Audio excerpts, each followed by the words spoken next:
We've been in this series for 3 weeks. Today's the third week, if you can believe it. There's only one more Sunday in Advent after this one. That's amazing to me. This is going by so quickly. But we've been talking about the women that are in the genealogy of Jesus, and we're calling it Hidden Figures because if you're not careful, you can read this genealogy and just skip right over it and miss it. And we don't want to miss it because as we've seen, these stories are a little bit scandalous. They're a little bit challenging to us, and so far, in both of the stories we've seen up till this point, we've seen this recurring theme even, I think, of desperation. Have you seen that? Like in Tamar and in Rahab, both of these women were kind of desperate in their situation. And now I'll say this, I don't like to sweep with broad brushes, but I assume that most of us have never been quite in the desperate situation that these two women were in. Tamar, a widow, basically thought to be the reason that her young husbands had died, sent off into obscurity and the insecurity and not knowing what her future would hold, having to take matters into her own hands. Or Rahab, who knew the destruction of her city was coming and decided to betray her country for the salvation of herself and her family. And what we've seen so far too in these women, and we're going to see it again today, is that both of these women were outsiders. Outsiders in a couple of different ways. They were Gentiles, Canaanites, who had become significant insiders, so important to the story of Jesus and God's redemptive story that they're included in Jesus's genealogy. And today is going to be no different. In fact, look at Matthew chapter 1, and we're just keeping on reading as we've been doing each week, and we'll see who the next person in our line is here. Matthew chapter 1, verse 5 says this, Salmon, the father of Boaz. Boaz was the mother of Rahab. We talked about her last week. Boaz, the father of Obed, whose mother was Ruth. So here we got boom, boom, right back to back. But let's keep reading. Obed, the father of Jesse. Jesse, the father of King David. So we see kind of the significance of what's being built here, leading up through King David and all the way to Jesus. Now, Ruth her story is captured in a book by that same name in the Old Testament. It's 4 short chapters, and we're not going to read the entire story today, but I encourage you, if you're reading through something in Advent, put Ruth on the list. It won't take you long at all, 20 minutes or less most likely, and it's an incredible, incredible story. And you can fill in some of the gaps that we may not talk about this morning as a part of the story. But the story of Ruth, Chapter 1, verse 1 opens with these words. It says, in the days when the judges ruled, there was a famine in the land. Okay, so that kind of sets the scene. So here's where we've got to think about what's happening here. So the time when the judges ruled. So basically, we left last week with Joshua. And Joshua's the leader of the Israelites, and they're marching into the promised land, and they're battling, and they're defeating cities. And at the end of Joshua's life, they've basically settled the land, and everybody's gotten their allotment, and they're going to take their land of what they've defeated and what's theirs, what they're claiming is theirs. And then Joshua dies. And this becomes, after Joshua dies, it becomes a really rough period for the people.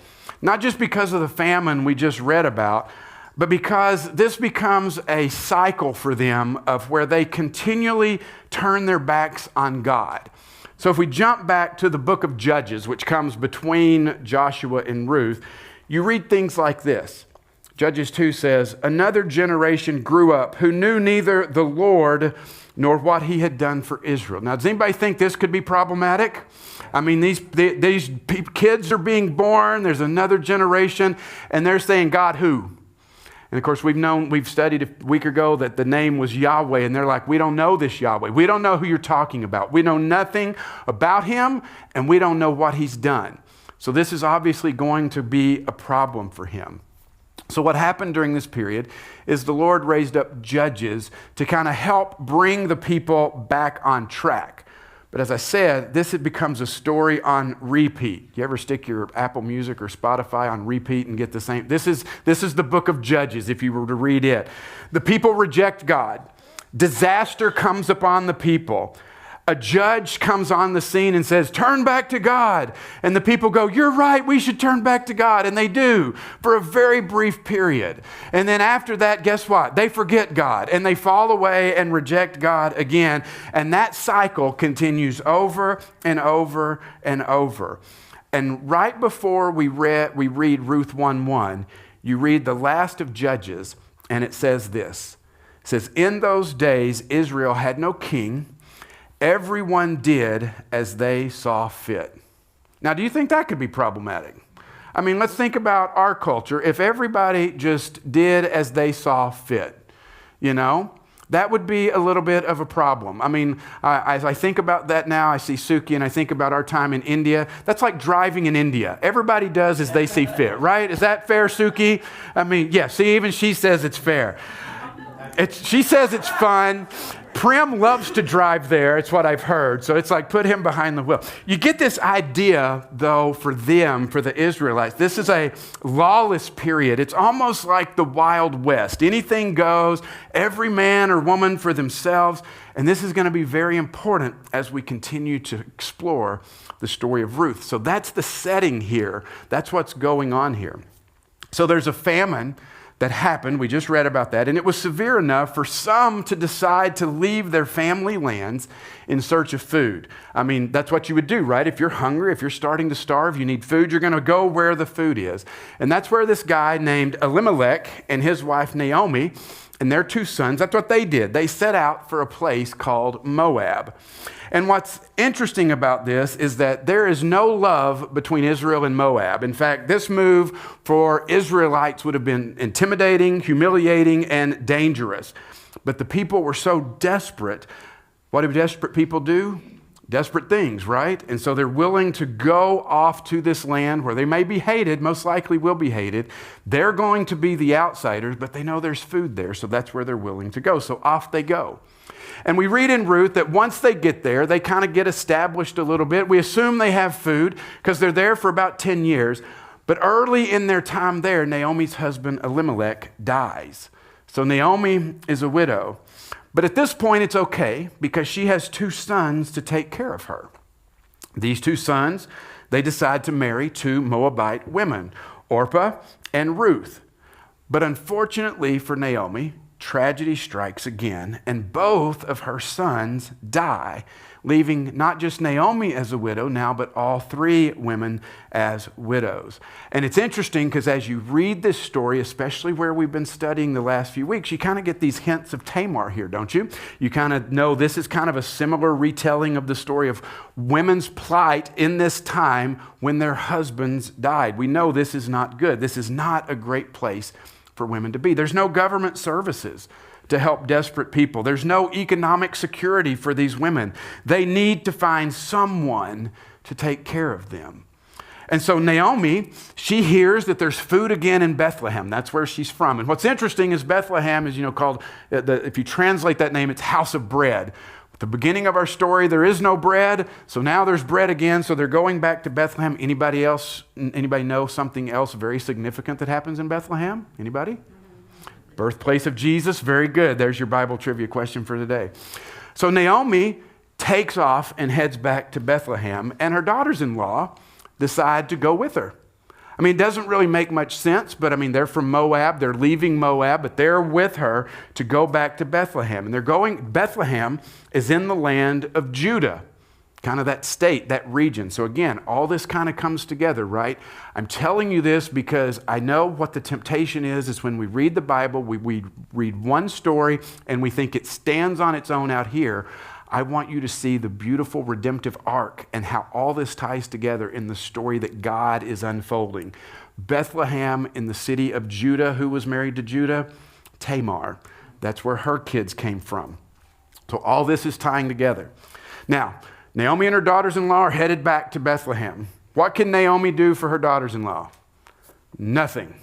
She can offer them no security. Basically, what Naomi hopes is that if she goes back, there will be a family member somewhere that takes pity on her and takes care of her until she dies. That's her greatest hope at this point.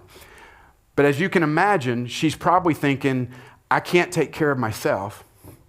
How am I going to take care of the 2 of you? And so as they go back, Naomi talks to them and she says to her daughters-in-law, she says, "Go back, each of you, to your mother's home.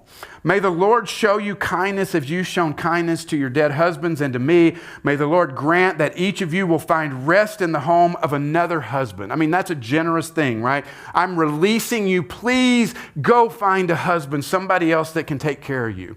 Then she kissed them goodbye and they wept aloud. I mean, think about as we're reading this. Why would they be weeping aloud? There was genuine love and concern here, wasn't there? There was a genuine relationship between these women. And so there's weeping aloud. And they said to her, "We will go back with you to your people." What are they saying? They're saying, "We're with you, Naomi. We're with you. Where you're going, we're going." But Naomi said, she's not giving up, "Return home, my daughters. Why would you come with me? Am I going to have any more sons who could become your husbands?" She's thinking of that levirate marriage that we've talked about before. If she had another son, then they could go to the daughters-in-law. But she's like, I'm too old for this. I can't give you sons. And even if I could, who's going to wait around for them, you know? Even if I thought there was still hope for me, even if I had a husband tonight and gave birth to sons, would you wait until they grew up? Would you remain unmarried for them? No, my daughters. It is more bitter for me than for you because the Lord has turned against me. Wow, what a statement. Naomi says, there's nothing I can do for you. I release you. Go take care of yourselves. Find a man that can care for you. And at this, they wept aloud again. And then Orpah kissed her mother-in-law goodbye, but Ruth clung to her. Now here we begin to see the first signs of who Ruth really is. Now this isn't to disparage Orpah. I think it was very legitimate for her to just say, "You're right, I should go find a husband." There's something within Ruth that says, you know what? No, I'm with you. In fact, as you keep reading, you find that Naomi urges her again. "Look," said Naomi, "your sister-in-law's going back to her people and her gods. Go back with her. Please go." But then Ruth replies, "Don't urge me to leave you or to turn back from you. Where you go, I will go. And where you stay, I will stay. Your people will be my people." And look at this next statement. "And your God will be my God. Where you die, I will die. And there I will be buried. May the Lord deal with me, be it ever so severely, if even death separates you and me." When Naomi realized that Ruth was determined to go with her, she stopped urging her. This exchange shows a lot about who Ruth is, her character, but also her commitment. When it says that she clung to her, it communicates that Ruth had an abandonment of her father and her mother.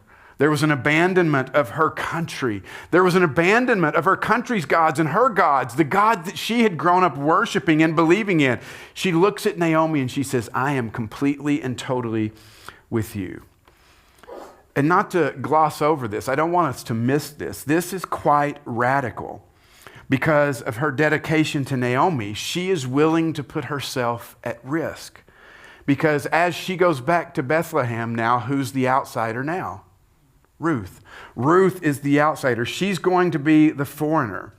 But she says, "Your people will be my people. Your God, my God." In fact, did you notice she says it's basically a commitment for a lifetime. Where you die, where you're buried, I'll be buried next to you. I mean, that's a pretty intense commitment, intense loyalty. But here's what's interesting. As we sit here and talk about it, we look at what Ruth is doing and we would say, what a blessing. What an incredible, incredible gift that that Ruth is to Naomi. But Naomi cannot see it. She's experienced such pain. She can't see the blessing that Ruth is to her. And when they return to Bethlehem, the people are like, "Is that Naomi?" And Naomi says, "Don't call me that." She says, "Call me bitter." She says, "Because I went away full, but the Lord has brought me back empty." But is she really empty? Has she really lost it all? No, she's lost a lot, and we're not diminishing that. But Ruth stands with her, and as we're going to see, is going to be instrumental in making Naomi's life full again. But not to dog on Naomi, because isn't that the way we often are? I mean, life doesn't turn out the way we thought or we'd hoped. Desperation, brokenness, heartache, helplessness, those are the things that will blind us to the blessings we still have and to the potential of what God can do through our brokenness. As I thought about Naomi, I thought, man, I have been there. I have been to a place where I've been blinded, to where I didn't think anything was there. I was so desperate, so broken, so much heartache and feeling helpless. It blinds us to the blessings of God and the potential of what God can really do. The reason for their return, as I said, was, Naomi's thinking, maybe somebody can help me. But to go to Bethlehem was maybe somebody can do something. And as one commentary I read said this week, it said this: in their ancient context, Ruth and Naomi have no good options for long-term survival. Women without male providers often ended up begging, enslaved, or oppressed in prostitution. The only safety net for Ruth and Naomi is to find a kinsman redeemer who's willing to act. Somebody that may not be required to by law, but is still willing to step in and say, I will take care of you. Somehow, Ruth knows the laws of the Israelites that would allow poor people to go to the fields and pick up whatever grain was on the edges or whatever fell on the ground. And Ruth tells Naomi when they get back to Bethlehem, she says, hey, I've got an idea so we don't starve. Let me go to the fields. Let me go out. I can glean the edges. That's the law of the land. I can pick up what's there. Should I do that? And Naomi says, sure, go ahead. But again, this is risky for Ruth to do. Risky for two reasons. Number one is she's a woman. This is the Wild West, remember? And so she would be an easy target for harm or even sexual abuse. I mean, this is a very real thing. In fact, there's evidence in the story coming up that protects her from this. But it's also risky because she's a foreigner. Because who cares about foreigners, right? I mean, if you've got this woman and she's a foreign woman and she's out there all alone by herself, sometimes we feel entitled to just do whatever we want to do. And so Ruth knows this risk, but she also knows they need to eat. And so she shows up in this field and starts gathering for them. And in God's providence, Ruth ends up in the fields of one of Naomi's relatives. His name is Boaz. And he notices Ruth. And he has heard about this woman. In fact, he's heard about her commitment to Naomi. And he's impressed. And he tells Ruth, don't go to any other fields. Stay right here. I've told my men to protect you. What a guy. I mean, I've told them to keep their hands off. And then he says, get a drink when you need it from the men's water jugs over here. And he even tells his men, as you're gathering, leave extra behind for her, giving her more than even the law allowed. We're beginning not just to see Ruth's character, we're beginning to see the character of Boaz as well. And this is important. Ruth is grateful. She's acknowledging that she acknowledges that I don't have any right or standing for what she's receiving. And she returns home to Naomi, and Naomi's like, oh, I know that guy. That man is our close relative. He is what's called our kinsman or guardian redeemer. Now, I have a question. As I look at Ruth and I think about the last 2 weeks, I think about what is it about these women that they are willing to take such risks? I hope you, as we've studied this, have seen this common theme with the previous two women as well. These women that have nothing, but they are extremely wise and they know how to use a system that is stacked against them for their survival, but they're willing to do so puts them at great risk. I was talking with Amy this week about it, and I said, these are tough women. These are strong women. And Amy said, yes, they have grit. And I thought, that is a great word. They are gritty women. Aren't you glad Matthew included them in the genealogy? I mean, there's something here about these women in a time where women were nothing more than, good for bearing children. The Bible brings this out to us and says, but let me show you some. Let me show you some women who had nothing. They are wise. These are incredibly, incredibly intelligent women. They use this system that is stacked against them and put themselves at risk because they know without doing so, they have nothing. And we see God in his care and his providence doing amazing things through them and for them.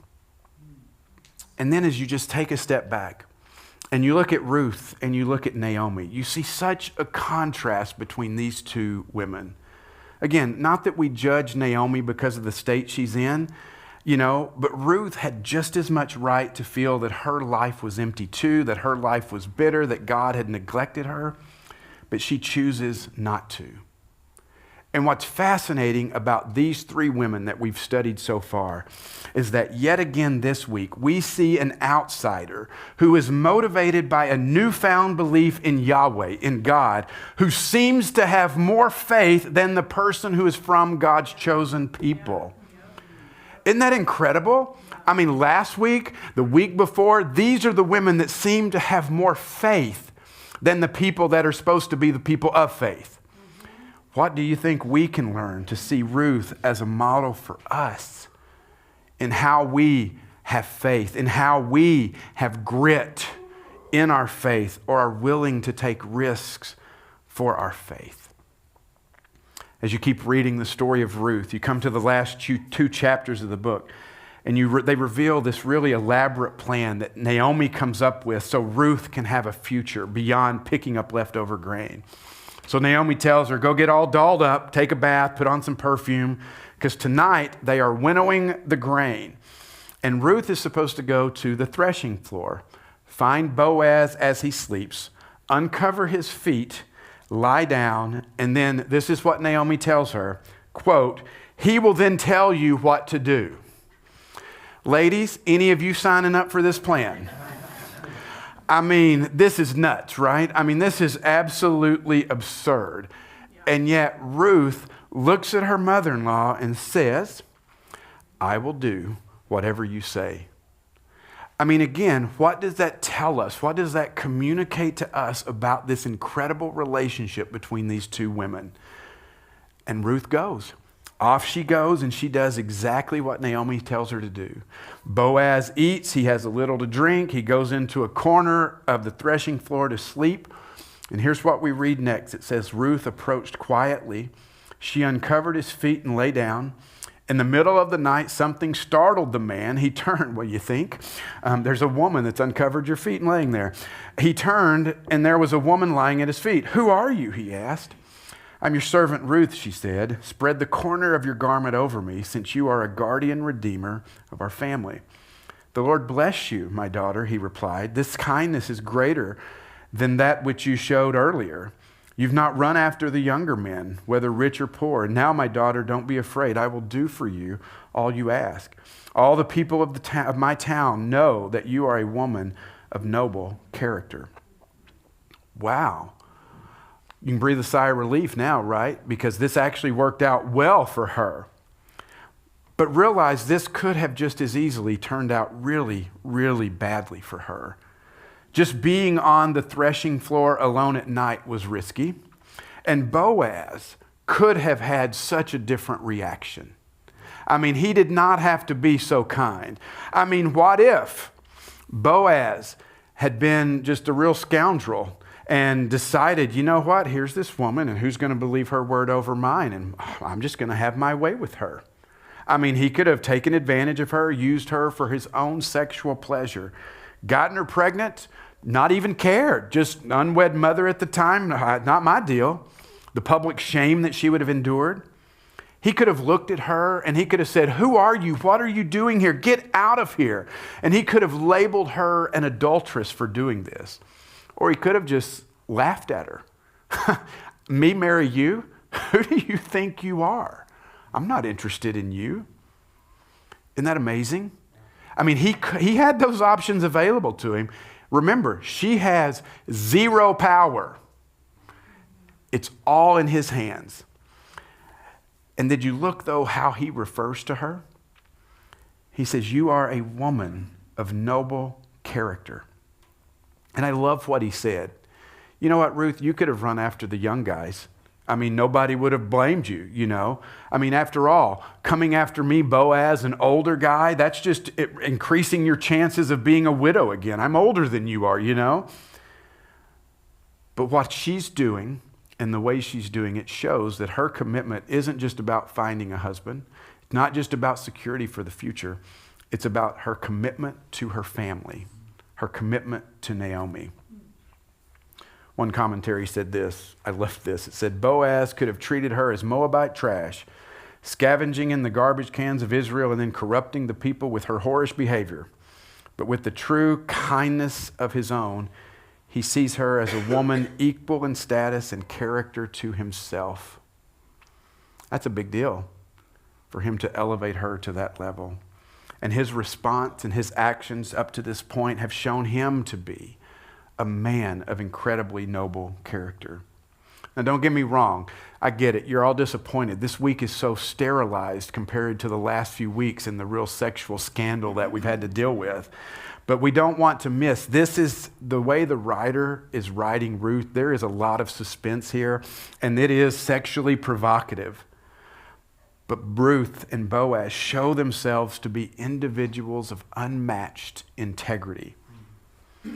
And the story has a bit of a twist. Boaz isn't the closest relative, but as a man of integrity, he does the right thing. He says, let me go to that relative. Let's check things out and see, if they want. Because what happens is if you marry Ruth, you don't just marry Ruth, you get Elimelech's land. That's something guys would be interested in. And so he goes to that guy. He says, hey, do you want the land? The guy says, absolutely, I'd love the land. And then Boaz says, but it comes with a wife. And the guy goes, well, I can't afford that. What wisdom this guy has to know he can't do that. Sorry. But then he agrees to let Boaz be the kinsman redeemer. They do this in front of the elders. They witness this transaction.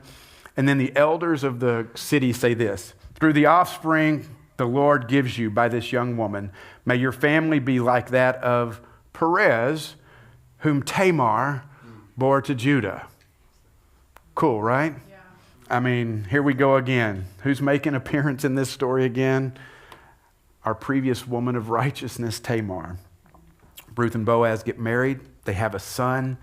And the story ends with a genealogy starting with Perez, Tamar's son, all the way to King David. And here we have this story of a kinsman redeemer, the word that is so important in this story. Legally, Boaz is not required to marry Ruth, and Ruth isn't required to marry a relative of Naomi. This isn't, like we talked about before, a levirate marriage situation. But the story highlights for us the idea of redemption. And Boaz becomes an agent, or as one writer put it, a mirror of the divine work of redemption. And when we think of redemption, as we see what Boaz is doing, where does that point us? It points us to Jesus. And one of the reasons he came was to redeem his people, to set the people free. And the redemption that Boaz does for Ruth and Naomi, and the redemption that Jesus offers to us, doesn't come without a price. The Apostle Paul describes it this way in Ephesians. He says, in him, in Jesus, we have redemption through his blood, the forgiveness of sin in accordance with the riches of God's grace that he lavished on us. How does our redemption come about? Through his blood. What does that tell us? It's the cross. Our redemption comes about because of Christ's willingness to go to the cross for us. As I said last week, it's his life for yours. And look at the results of redemption. For Naomi and Ruth, it took them from empty to full, from hopelessness to a place in the lineage of David and eventually to the Messiah, King Jesus. For us, Paul says our redemption is about forgiveness of sin. In Galatians, Paul says our redemption is adoption to sonship and the promise of the Holy Spirit.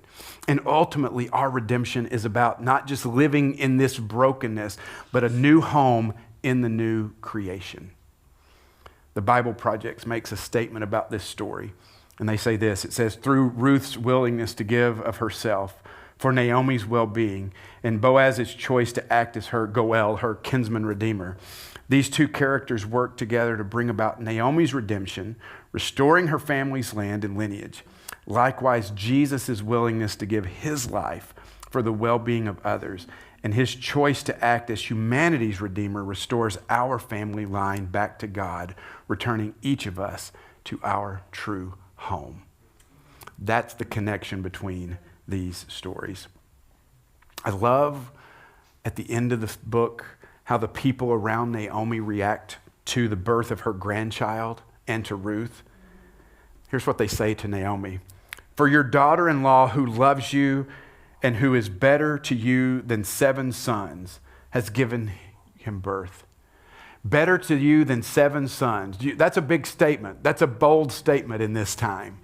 There couldn't have been anything better than 7 sons. That's your security. That's your heritage. That's your legacy. And yet these people around Naomi go, but that Ruth, she's better than 7 sons.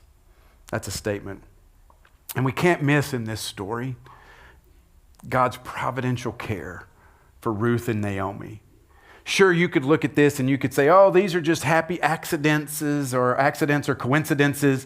But at some point, there are just too many coincidences. Why is it easier for us to believe in coincidences than it is to believe in a God that cares and does interact with his creation for our good? I hope this story challenges us to see God's providential care for us and not just be so willing to say, oh, what a coincidence. No, what a God. And I hope the story of Ruth is a good reminder, not just of what God has done for us through the birth, life, death, and resurrection of Jesus, but also what he is continuing to do for us. It's not, I got saved, I met Jesus, and that's it. We never have to see ourselves as empty because we have a Redeemer. And just like Naomi and Ruth's story was rewritten through the redemption of Boaz, our story is never over. We have redemption available to us, but also redemption to come.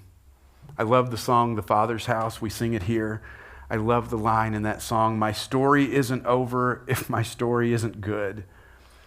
And I say to you this morning, just like the women said to Naomi, praise be to the Lord who this day has not left you without a kinsman or guardian redeemer.